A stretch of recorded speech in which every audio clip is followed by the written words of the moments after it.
Hello दोस्तों, most important reasoning question यहाँ पे क्यूब एंड डाइस के रहेंगे। तो पहला क्वेश्चन क्या है जो कि एग्जाम में पूछे जाते हैं। पहला क्वेश्चन क्या है, एक 18 सेमी के ठोस घन से यदि 3 सेमी के छोटे छोटे घन बनाए जाएं तो कुल कितने घन बनेंगे। तो यहाँ पर 18 सेमी का जो है बड़ा घन है और 3 सेमी के छोटे घन बनाए जाएं। तो यहाँ पर 3 सेमी के छोटे घन बनाना है। 18 सेमी को यहाँ पर जब 3 से डिवाइड कर देंगे तो कितना आ जाएगा, 6 आ जाएगा, जो कि संख्या होती है छोटे घन की। तो यहाँ पर जो कि n प्राप्त हो जाएगा और यहाँ पर जो कि फार्मूला से क्या होता है, छोटे घन में काटने तो n के क्यूब होता है। तो यहाँ पर n कितना है, n है 6, 6 का क्यूब करेंगे तो कितना आ जाएगा, 6 का क्यूब करेंगे 216। यहाँ पर छोटे छोटे 216 घन बनकर तैयार हो जाएंगे। ऑप्शन नंबर ए सही हो जाए। दूसरा क्वेश्चन है, एक सेमी भुजा के 64 घनों को सजाकर एक बड़ा घन तैयार किया गया। इस व्यवस्था में कितने ऐसे घन होंगे जिनकी कोई भी सतह बाहर से नहीं दिखाई देगी।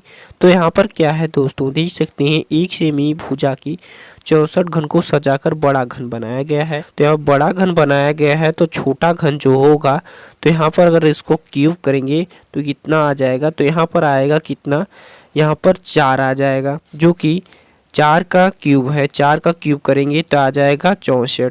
तो यहाँ पर 64 है, 64 क्या आ गया, n वैल्यू जो कि छोटा घन है। तो यहाँ पर n का वैल्यू 4 पूछ रहा है, क्या कोई भी सतह बाहर से नहीं दिखाई देती है। इसके लिए सूत्र क्या होता है, n-2 का क्यूब। तो यहाँ पर n कितना है, n है 4। तो यहाँ पर वैल्यू पुट कर देंगे n 4 - 2 के क्यूब। तो यहाँ पर जो कि माइनस करेंगे 2 आ जाएगा, 2 का क्यूब करेंगे कितना आ जाएगा, 8, जो कि 8 ऑप्शन नंबर डी में है। तो ऑप्शन नंबर डी सही हो जाए। तीसरा क्वेश्चन है, एक ही पासे की दो भिन्न स्थितियों को दर्शाया गया है। यदि संख्या 6 निचले फलक पर है तो ऊपरी फलक पर कौन सी संख्या दिखाई देगी।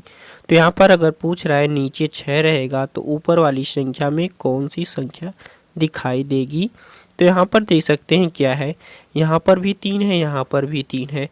3 के बगल में कौन है, 2 है, 4 है, यहाँ पर 1 है, 5 है। और पूछ क्या रहा है, 6 निचले फलक पर है तो ऊपरी फलक पर कौन सी संख्या होगी। तो यहाँ पर चित्र से स्पष्ट हो रहा है 3, जो कि 3 दिख रहा है, पीछे 6, बगल में 6 नहीं दिख रहा है। तो यहाँ पर 6 नीचे रहेगा तो इसके ऊपर वाली संख्या 3 रहेगी। तो यहाँ पर ऑप्शन नंबर डी सही हो जाएगा, 3 सही हो जाएगा। चौथा क्वेश्चन है, एक ही पासे की 3 भिन्न भिन्न स्थितियां नीचे दर्शाई गई हैं। पासे में संख्या 2 के विपरीत की संख्या का पता लगाइए। तो यहाँ पर क्या है दोस्तों, बताना क्या है, जो कि 2 के विपरीत संख्या का पता लगाना है। यहाँ पर 2 दिया गया है, इसके विपरीत वाली संख्या का पता लगाना। ये एक ही पासे के 3 स्थितियाँ हैं। तो यहाँ पर देख सकते हैं 2 के विपरीत कौन सी संख्या होगी जो 2 के बगल में नहीं होगी।